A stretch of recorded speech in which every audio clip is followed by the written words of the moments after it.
ഒരു പ്രാവശ്യം പിന്നെയും അതിൽ കടന്നു പോകുന്ന സമയത്ത് ഇയാളെ കണ്ടപ്പോൾ ആ ന്യൂസ് പേപ്പർ ബോയ് ഒരു പ്രാവശ്യം കൂടി നിർബന്ധിച്ച് എന്ത് പറഞ്ഞിട്ടും പറ്റില്ല, അത് വായിച്ചോളൂ എന്ന് പറഞ്ഞ് നിർബന്ധമായിട്ട് ആ പേപ്പർ അയാൾ കൊടുത്തിട്ട് പോയി. 19 വർഷങ്ങൾക്ക് ശേഷം ബിൽ ഗേറ്റ്സ് തൻ്റെ ജീവിതത്തിലെ എല്ലാം സ്വന്തമാക്കിയ ശേഷം ആ നഗരത്തിലേക്ക് ഒരിക്കൽ കൂടെ വീണ്ടും ചെന്ന സമയത്ത് ഈ ന്യൂസ് പേപ്പർ ബോയിനെ കാണുകയും ചെയ്തു. അന്ന് അയാളൊരു ബോയ് അല്ല, വലിയ ആളായി കഴിഞ്ഞു. ചെന്ന് ചോദിക്കുകയാണ്, നിനക്ക് എന്നെ തിരിച്ചറിയാൻ പറ്റുമോ? പറയാം, എനിക്കറിയാം, ഇന്ന് നിങ്ങൾ ലോകത്തിലെ ഏറ്റവും വലിയ സമ്പന്നന്മാരിൽ ഒരാളാണ്. അപ്പോൾ പറയും, നീ എനിക്ക് 2 ദിവസം വലിയ ഉപകാരം എൻ്റെ മേലെ ചെയ്തിട്ടുണ്ട്, ഓർക്കുന്നുണ്ടോ എന്ന് പറയും. തീർച്ചയായിട്ടും എനിക്ക് ഓർമ്മയുണ്ട്, 2 ദിവസം ഞാൻ നിങ്ങൾക്ക് ന്യൂസ് പേപ്പർ തന്നിട്ടുള്ളതല്ലേ എന്ന് പറയും.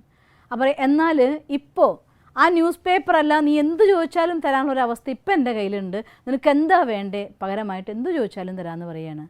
അപ്പോൾ ഈ ന്യൂസ് പേപ്പറിൻ്റെ ആൾ പറയണം, അങ്ങക്ക് എങ്ങനെ തരാൻ കഴിയും? അന്ന് ഞാൻ അങ്ങക്ക് ന്യൂസ് പേപ്പർ തരുന്ന സമയത്ത് എൻ്റെ കയ്യിൽ ഉണ്ടായിട്ട് തന്നതല്ല, ഇല്ലായ്മയിൽ നിന്ന് തന്നെ താങ്കളുടെ പഠിക്കാനുള്ളതായിരിക്കുന്ന വാഞ്ച കണ്ടുകൊണ്ട് തന്നതാണ്. ഇന്ന് താങ്കൾ എനിക്ക് എന്ത് തന്നാൽ പോലും ഇല്ലാത്ത എൻ്റെ കയ്യിൽ നിന്ന് തന്നതും എല്ലാം ഉള്ള അങ്ങയിൽ നിന്ന് തരുമ്പോഴും അതെവിടെ തുല്യമാകാനാണ് എന്ന്. വാസ്തവത്തിൽ ദാനത്തിൻ്റെ മഹത്വം ഇത് തന്നെയാണ്. ഞാൻ പലയിടത്തും കേട്ടിട്ടുണ്ട്, ഈശ്വരൻ്റെ മുന്നിൽ ഉള്ളവൻ 1 ലക്ഷം കൊടുക്കുന്നതും ഇല്ലാത്തവൻ 1 പൈസ കൊടുക്കുന്നതും തുല്യം എന്നൊക്കെ കേട്ടിട്ടുണ്ട്. എങ്ങനെയാണെന്നറിയോ? ഞാൻ ഇന്ന് കൊടുക്കുമ്പോൾ എനിക്ക് ഉണ്ണാൻ മാത്രമുള്ളതായിരിക്കും അന്നേ ഉള്ളൂ, അതിൽ നിന്നാണ് ദാനം കൊടുക്കുന്നതെങ്കിലും എനിക്ക് ഒരു തലമുറ മുഴുവൻ കഴിയാനുള്ളതായിരിക്കുന്ന ധാന്യം അവിടെ കിടക്കുകയാണ്, അതിൽ നിന്ന് ഞാൻ എടുത്തു കൊടുക്കുന്നത് തമ്മിൽ രാവും പകലും പോലുള്ള വ്യത്യാസമാണ്.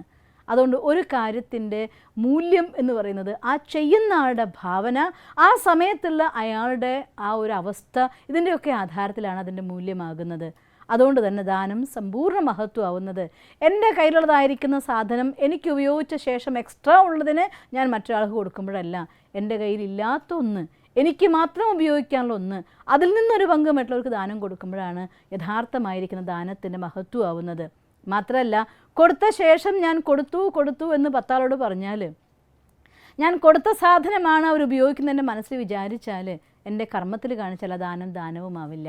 അതുകൊണ്ട് കൊടുക്കുന്ന സമയത്ത് ഹൃദയം അറിഞ്ഞുകൊണ്ട് വേണം എന്ന് ആവശ്യമുള്ളവരാണ് ഇവരെന്ന് മനസ്സിലാക്കിക്കൊണ്ട് അവർക്ക് നിങ്ങൾ കൊടുക്കുമ്പോൾ പത്രം അറിഞ്ഞ ദാനം കൊടുക്കുമ്പോഴും ആ കൊടുക്കുന്ന സമയം ഏതവസ്ഥയിൽ നിന്ന് നിങ്ങൾ കൊടുക്കുന്നു എന്നുള്ളതും ആ കിട്ടുന്ന ആൾക്ക് അതിന് എത്രമാത്രം മഹത്വമുണ്ട്, ഇതിൻ്റെയൊക്കെ ആധാരത്തിലാണ് ഒരു ദാനം മഹത്വപൂർണ്ണമായിരിക്കുന്ന കർമ്മമാകുന്നത്.